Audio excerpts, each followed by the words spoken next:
ওনার কাছে পয়সা আছে ক্লাবে পয়সা দেওয়ার। উনি মাদ্রাসাকে 5,713 কোটি টাকা দিয়েছেন, 5,713 কোটি টাকা, কিন্তু আমাদের এই স্কুলে পড়ার জন্য ওনার কাছে টাকা নেই। আমার আদিবাসী ভাই বোনদের পড়াশোনার জন্য তার কাছেও টাকা নেই। এই সব কিছু পরিবর্তন হবে আমরা এলে পরে, এটা আপনাদের কাছে আমি প্রতিজ্ঞা করে গেলাম, কথা দিয়ে গেলাম, এটা হবেই। তারপরে কি বলছেন, এরা এলে পরে মাছ ডিম খেতে দেবে না। এটা যদি বিশ্বাসযোগ্য ব্যাপার বলুন তো?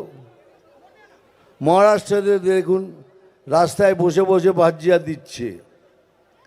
রাজস্থানে শুটিং করে এলাম, ভোপালে শুটিং করে এলাম, দেখুন যতগুলো বিজেপি রাজ্য শাসিত আছে সেখানে সব জায়গায় এইসব খেতে পাওয়া যায়। উনি অ্যাকচুয়ালি যেটা বলতে চাইছেন সেটা বুঝিয়ে দিচ্ছি।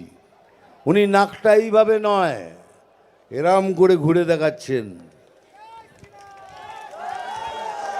কি ঘুরে দেখাচ্ছেন, কি ঘুরে নাকটা দেখাচ্ছেন?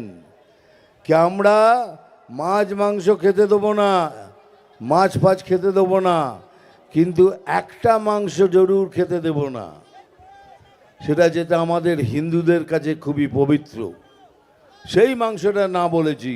উনি বলছেন এসব খেতে দেবে না, আমি এলে পরে তোদের ভরপুর খাওয়াবো।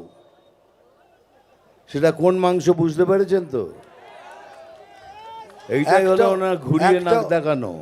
আমি এলে পরে তোদের, কখনো কখনো ভাবি ইনি কি সত্যি ব্রাহ্মণগড়ের হিন্দু মহিলা?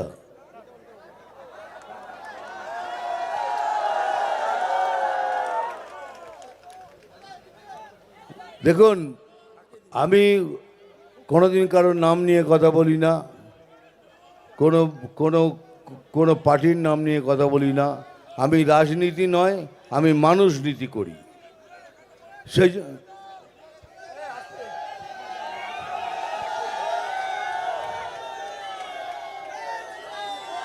একটা কথা ভালো করে শুনে